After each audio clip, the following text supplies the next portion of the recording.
via Skype from New York is His Grace Bishop Angaelos, General Bishop of the Coptic Orthodox Church in the United Kingdom. Very good to have you with us, His Grace, and I'm sure you are grieving with so many others over what happened inside the church. What do you think's going on here? It's unbelievable that people who are going to worship, whether it's a church or any place of worship, can end up in the middle of such carnage and such loss. People are most vulnerable when they're in prayer and they don't expect to have their guard up or looking over their shoulders, but unfortunately, innocent, mainly women and children, tragically, have been caught up in this attack, and they've been killed. Families have been now separated.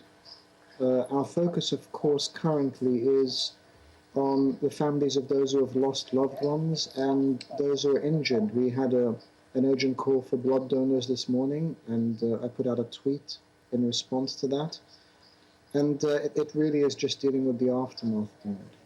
I know it's still early days and it's probably hard to get your head around this now, but why do you think the church was targeted? And does this suggest that Christians are possibly under threat in Egypt now? It's undeniable the church was targeted because it was a church. And yes, Christians are under threat from certain sectors of the community, by no means everyone. But there are those who are not comfortable, reject the presence of Christians in Egypt. Unfortunately for them, it is 15% of the community, 13 million Christians, biggest Christian denomination in the Middle East. And it's a community that's left peacefully. We've undergone bombings in the past. The last was the New Year's Eve of 2011. We had attacks on our churches in August of 2013, 50 churches and 50 places of ministry.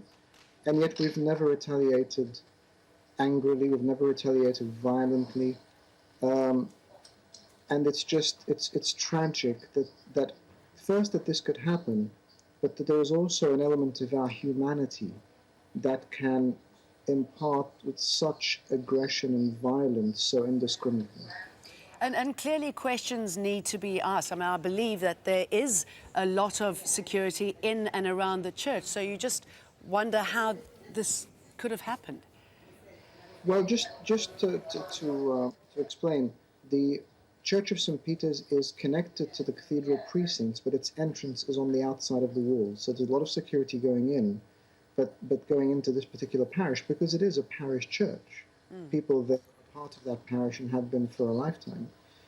And so it has pretty much the same security that would be there on most of our churches, a minimal presence outside the church. But, as we've seen in Europe and around, when someone is hell-bent on causing this kind of destruction, then they become very creative, but unfortunately for all the wrong reasons and with all the tragic results we're seeing. Let me ask you this quickly.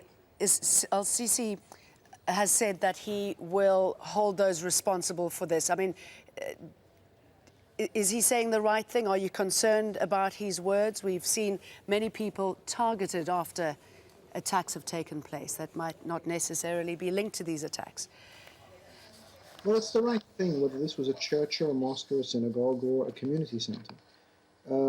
Of course, this is not the right time. We're focused, as I said, on the pastoral support of our people. But when all of this has settled in due course, I hope that there is a robust investigation and people being called to account, because it hasn't been our experience in the past. And I very much hope and pray that it will be different this time.